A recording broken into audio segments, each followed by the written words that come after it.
Go ahead. Good afternoon, everyone. My name's Brandon, and I'm joined with my teammates Dylan, Braden, and Lauren. For our project, we wanted to see which winger would work best with McDavid. We had a database of 100 forward players and then filtered it down to only wingers and then cut off the age at 27. This results in 15 wingers. For McDavid's weaknesses, we took the elite average and divided it up by McDavid's stats, therefore allowing us to understand where McDavid's weaknesses are.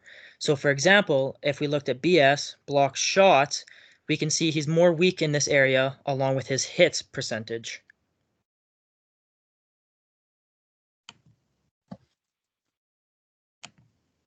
All right, so just moving forward to the goals dashboard here, we split it up into three different things. So as you can see, there's goals per games played, and then power play goals as well.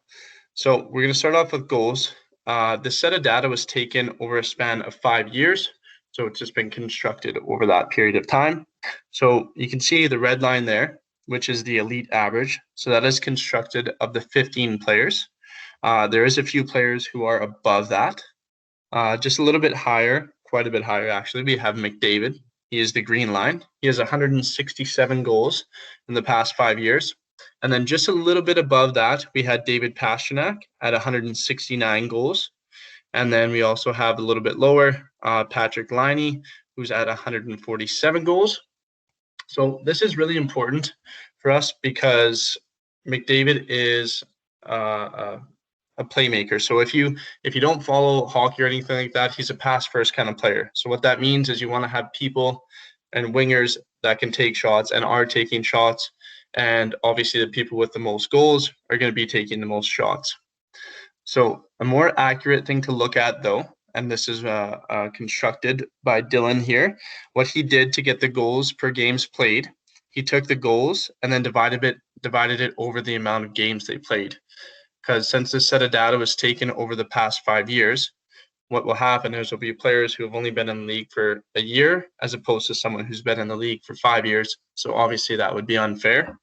But as you can see, the graph didn't really change much at all. We still have Patrick Laine in second, David Pastrnak in first, McDavid still just barely under Pastrnak there, and then a few other players changed, but not a huge deal.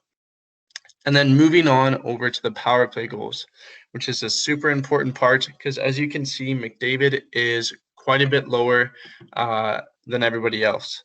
So the elite average is above McDavid, and the average as well is also above McDavid. So it's really important to have these guys. Again, David Pastrnak is first in this category, and then Patrick Laine is second.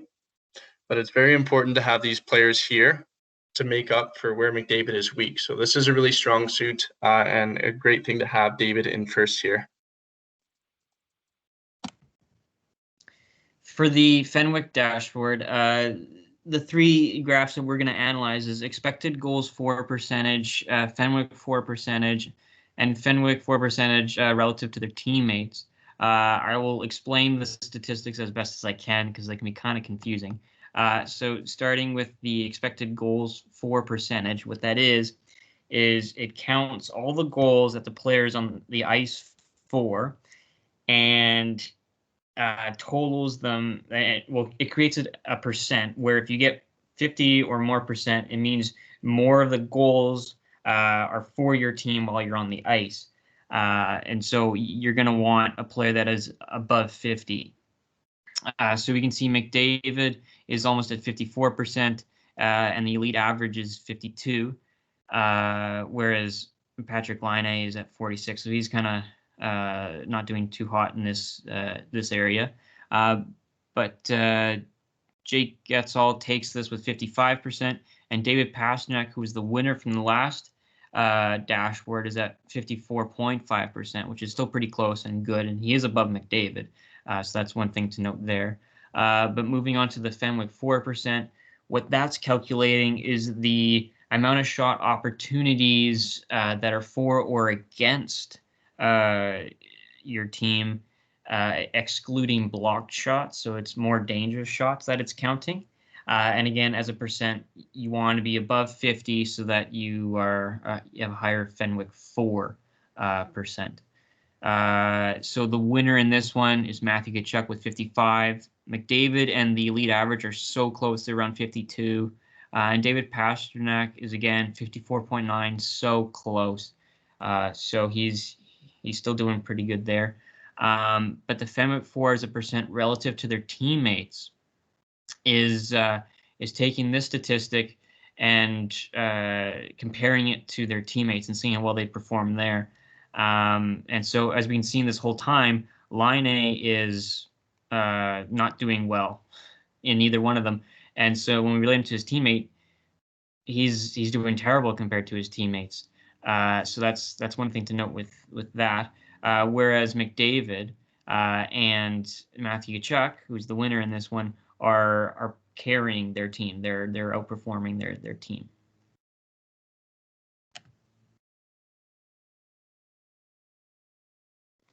Okay, for our shots dashboard comparison, we have 3 graphs, and the first one is the team's shot percentage when players on the ice, and this is an average of all players on the team. It's positive if above the red line, and then negative if below the red line. And as you can see, the team shot percentage actually goes up when McDavid is on the ice, which is weird. He places so high because he actually sets up plays more than he's taking shots. And then for the shot percentage chart, this is based on goals divided by shots and how many shots end up in goals. And above McDavid there in the number 1 spot, we have Mikko Rantanen, and then just below him, Jake, can't say his last name. And then for the shots per game played, this is the amount of shots a player takes in a game. David Pastrnak takes a lot of shots, but he doesn't have the highest shot percentage as seen in the previous graph. And Mikko Rantanen, that does have the highest shot percentage, doesn't actually place highest in shots per game played. And he's generally more strategic with his shots and choosy on which ones he's taking, while as David Pastrnak will take a ton of shots, so he would match up better with McDavid because he's taking so many and they'll be better set up by McDavid, so it's more likely to end in a goal. And then since he takes so many, more chances of a goal happening. And then for hits and blocked shots dashboard comparison, hits, as you can see, has an average and an elite average line. The average is based on the original 100 players from the data sheet we had, and then the elite average is based on the 15 that we chose and selected to do all the graphs with. And then placing highest in hits is Matthew Tkachuk, and then so that means total of 5 players above the elite average line on that one. And over on blocked shots, McDavid's better than the average, but there's still quite a few better than him. And then 4 in total over the elite average. So he's not the best in this, but he still ranks pretty high. And Patrick Lane and Sam Reinhart are tied for the top spot on this one.